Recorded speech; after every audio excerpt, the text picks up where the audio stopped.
Considérons cette affaire de l'esprit de l'homme qui est un tel problème. Le Nouveau Testament nous enseigne qu'il y a un autre esprit, l'esprit de Christ. Car ce n'est pas un esprit de timidité que Dieu nous a donné, mais un esprit de force, d'amour et de sagesse, de Timothée 1,7. C'est un autre esprit, un esprit divin, l'esprit de Christ, un nouvel esprit. Vous n'avez certainement pas besoin que je le démontre par les Écritures. Le problème de la psychologie est résolu par le Saint-Esprit dans le croyant. C'est une partie de notre héritage en Christ d'avoir un esprit solide et de ne pas être déséquilibré.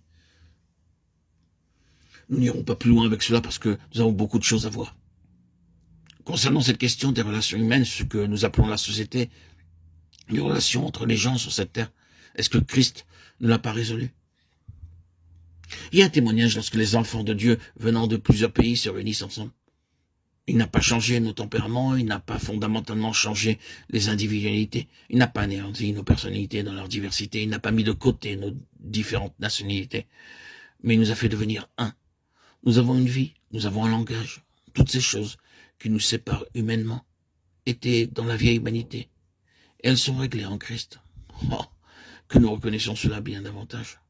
Quand se manifestent les divisions, quand il y a de la dissension et des schismes et des choses semblables, nous sommes dans la sphère de la vieille création.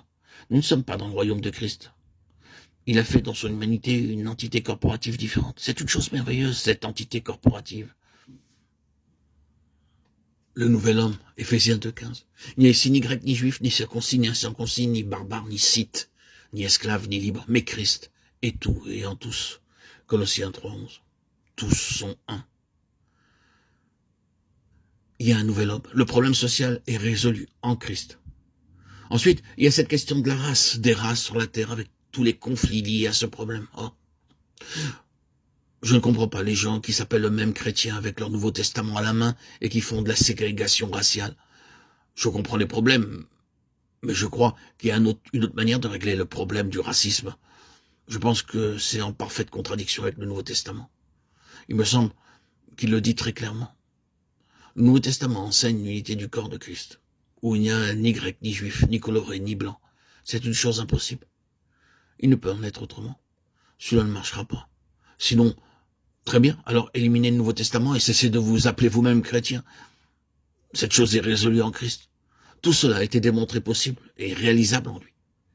Cela nécessite seulement la grâce de Dieu et le gouvernement du Saint-Esprit des deux côtés. Non pas d'un côté seulement, mais des deux côtés. Et le problème sera résolu.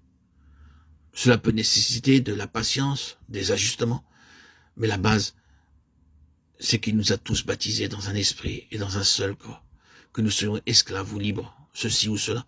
Christ règle cette question. Enfin, voyons cette question du péché humain. Bien, nul besoin de parler beaucoup de ce grand problème du péché dans la nature humaine, du mal dans l'humanité elle-même. Il n'est pas utile de regarder au-delà de nous-mêmes. Nous savons que Christ a résolu ce problème. Mais c'est encore un problème insurmontable pour les gens qui s'intéressent à l'éthique. Ce problème qui a débouté de tout temps les philosophes de la moralité est réglé en Christ.